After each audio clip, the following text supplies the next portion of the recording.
Dear students, good morning. देखिए बेटा, हमने भौतिकी में गणितीय सूत्रों वाला टॉपिक चल रहा था, उसमें अवकलन स्टार्ट किया था।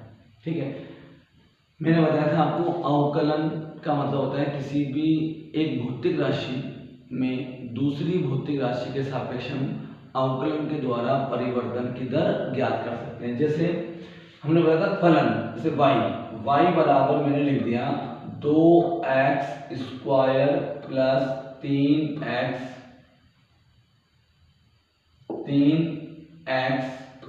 प्लस 8। ठीक है, तो ये क्या हो गया, y x का एक क्या हो गया, फलन। अब यदि मुझे, आप जानते हैं कि यदि हम x का मान परिवर्तित करेंगे इस फलन में, x का मान कभी 1 फिर 2 3 4 5 अलग अलग मान रखे हम x के, तो उसके संगत y के भी हमें अलग अलग मान प्राप्त होंगे। अगर हमें y में x के सापेक्ष परिवर्तन की दर ज्ञात करनी है तो हम क्या निकालेंगे, dy/dx। इसे कहते हैं y का x के सापेक्ष अवकलन। इसे कहते हैं y का x के सापेक्ष, क्या कहते हैं इसे कहते हैं y का x के सापेक्ष अवकलन। तो जैसे मान लीजिए हम बोलते हैं दूरी होगी मान लीजिए s, ये दूरी समय का फलन है, दूरी का मान समय के साथ चेंज हो रहा है मान लीजिए ये। तो अगर दूरी का समय के सापेक्ष हम अवकलन करेंगे ds/dt, तो ये क्या बन गया, इस हिसाब से देखिए आप, ये बन जाएगा s का t के सापेक्ष अवकलन बन गए। और आप जानते हैं दूरी बटा समय क्या होती है, चाल, और अवकलन के द्वारा हम किसी निश्चित समय पर चाल निकालते हैं, तो इसे क्या कह देते हैं, ds/dt क्या होगा, ये होगा तात्क्षणिक चाल। देखिए नाम से समझिए आप, तात्क्षणिक चाल पता लग जाएगी इस समय। तात्क्षणिक चाल, किसी वस्तु की किसी निश्चित क्षण पर चाल। जैसे आप जानते हो एक तो होती है औसत चाल, कोई वस्तु डेल्टा s दूरी डेल्टा t समय में तय करती है, तो दूरी चाल बराबर दूरी बटा समय, तो ये तो कहलाती है औसत चाल। अब हम t बराबर 2 सेकंड, t बराबर 3 सेकंड, t बराबर 5 सेकंड, किसी निश्चित क्षण पर जो चाल निकालेंगे वो अवकलन के द्वारा निकालते हैं, उसे कहते हैं तात्क्षणिक चाल। तो अगर हम अवकलन की मैथमेटिकल परिभाषा देखें तो अवकलन क्या होता है, देखिए यदि डेल्टा y/डेल्टा x, y x का फलन है और इसमें हम डेल्टा x का मान बहुत छोटा ले लें तो इसे फिर dy/dx कहते हैं, ये अवकलन है।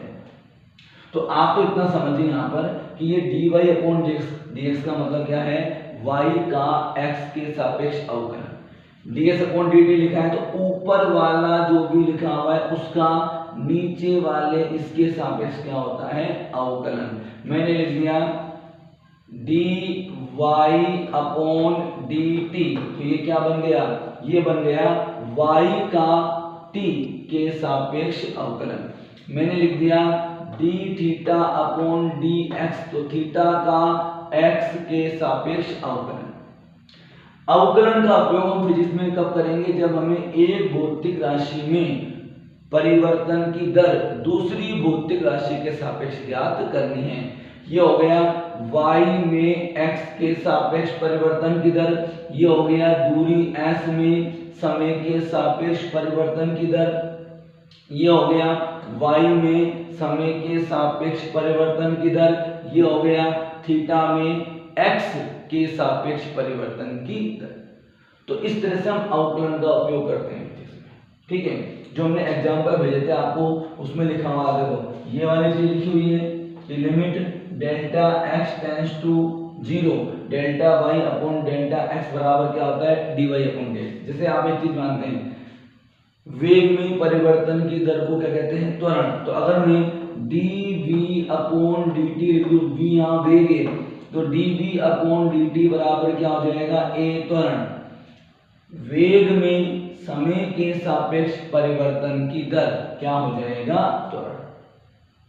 ठीक है, तो अब जब हम ये तो अवकलन क्या है, अवकलन द्वारा फिजिक्स में हमारे अवकलन की बात जब करेंगे तो अवकलन को क्या है वो क्या समझे हम कि अवकलन वह प्रक्रिया है जिसके द्वारा हम एक भौतिक राशि में दूसरी भौतिक राशि के सापेक्ष परिवर्तन की दर ज्ञात कर सकते हैं, वो अवकलन कहलाता है।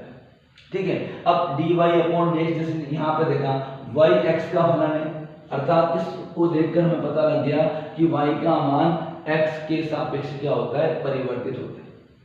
तो यदि मुझे y में x के सापेक्ष परिवर्तन की दर ज्ञात करनी हो तो मैं क्या कर दूंगा y का x के सापेक्ष अवकलन कर देंगे। इस तरह से अवकलन द्वारा हम एक भौतिक राशि में दूसरी भौतिक राशि के सापेक्ष परिवर्तन की दर ज्ञात कर सकते हैं। आगे अवकलन के जो फॉर्मूले काम में लेते हैं वो क्या फॉर्मूले हैं देखिए। ठीक है, कुछ नियम, पहले नियम सूत्र तो हम बाद में लेंगे, पहले नियम। तो अवकलन में पहला नियम है कि भाई d अपॉन dx, यहाँ x के सापेक्ष अवकलन कर रहे हैं और यहाँ पर कोई नियतांक संख्या है, नोट्स में हमने पहला भेजा है, कोई नियतांक संख्या आ जाए तो नियतांक संख्या का अवकलन हमेशा कितना होता है 0। जैसे मैंने लिख दिया y बराबर 5। ठीक है, तो y का मान 5 है। अब y किसी का फलन नहीं है, y एक कांस्टेंट राशि है।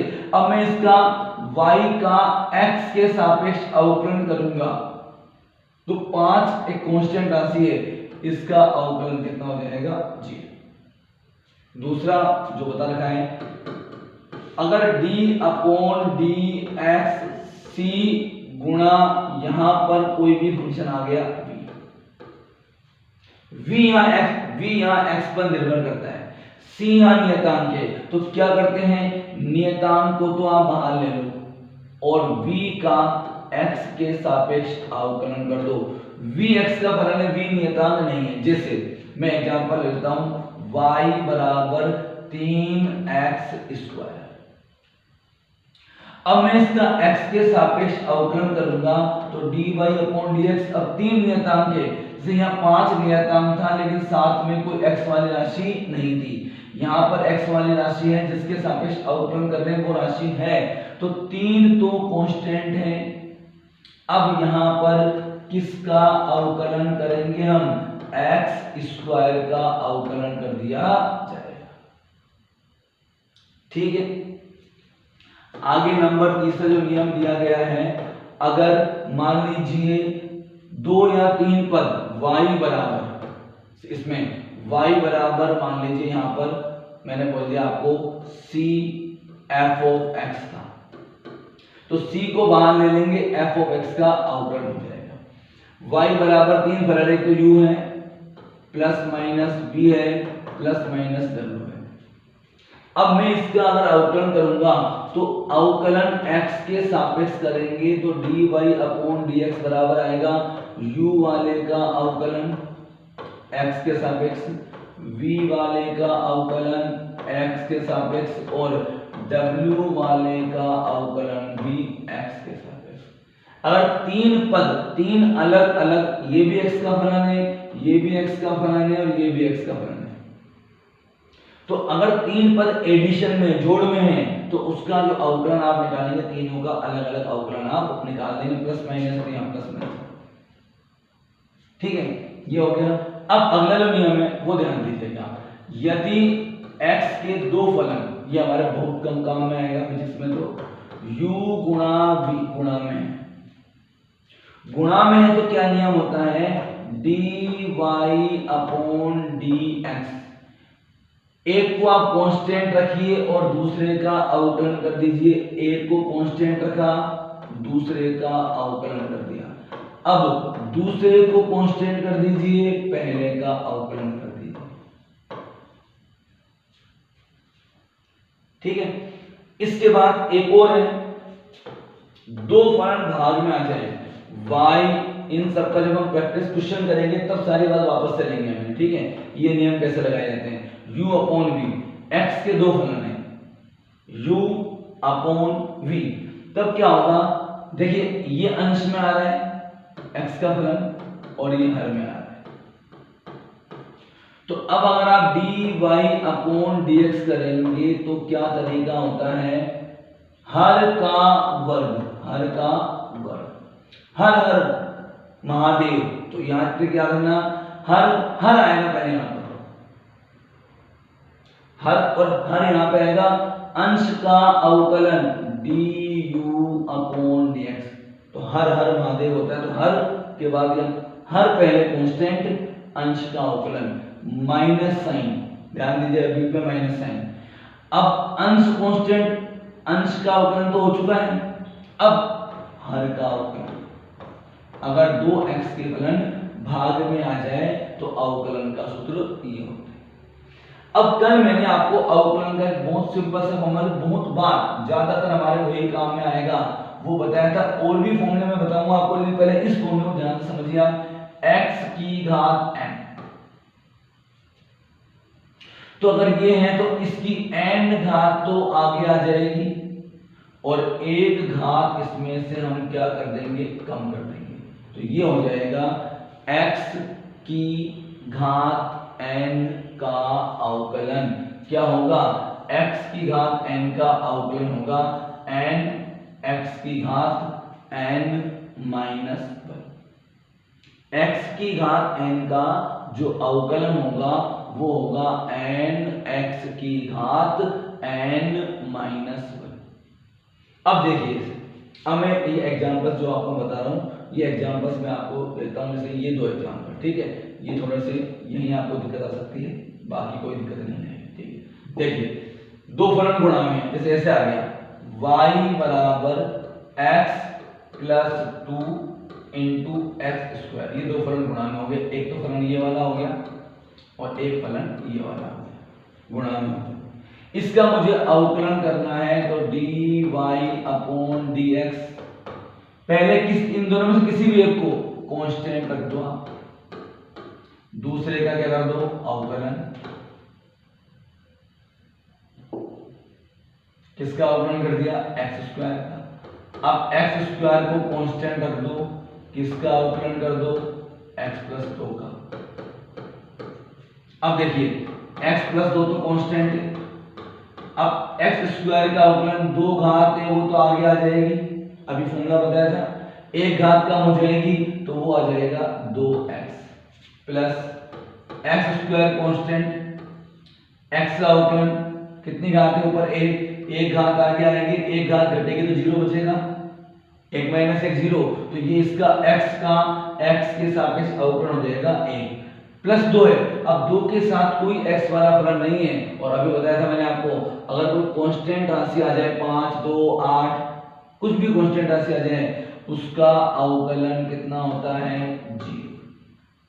तो अब ये अवकलन क्या बन गया, ये गुणन विधि होगी, अगर दो फलन गुणा में हैं तो उसका अवकलन इस तरह किया जाता है, प्लस एक्स स्क्वायर। अब इनको गुणा करके आप सोल्व कर लीजिए, गुणा कीजिए सोल्व कर लीजिए, ठीक है डियर स्टूडेंट्स। इस तरह से हम अवकलन करेंगे, अवकलन करते हैं, भाग विधि वाले सवाल हम कर लेंगे।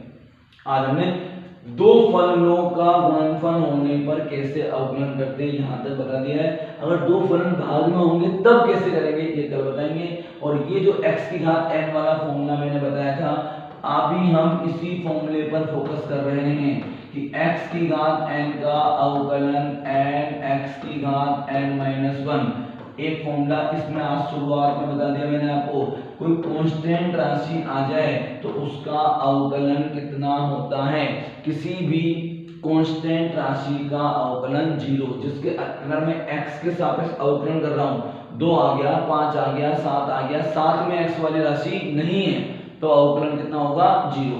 लेकिन ऐसे आ जाए जो मैंने बताया था वो सिर्फ 3x स्क्वायर, तो 3 तो कांस्टेंट है लेकिन अब साथ में x वाली राशि है और हम x के सापेक्ष अवकलन कर रहे हैं, उस कंडीशन में अगर x वाले फलन के साथ x का x मतलब x कांस्टेंट के साथ x वाला फलन है तो कांस्टेंट राशि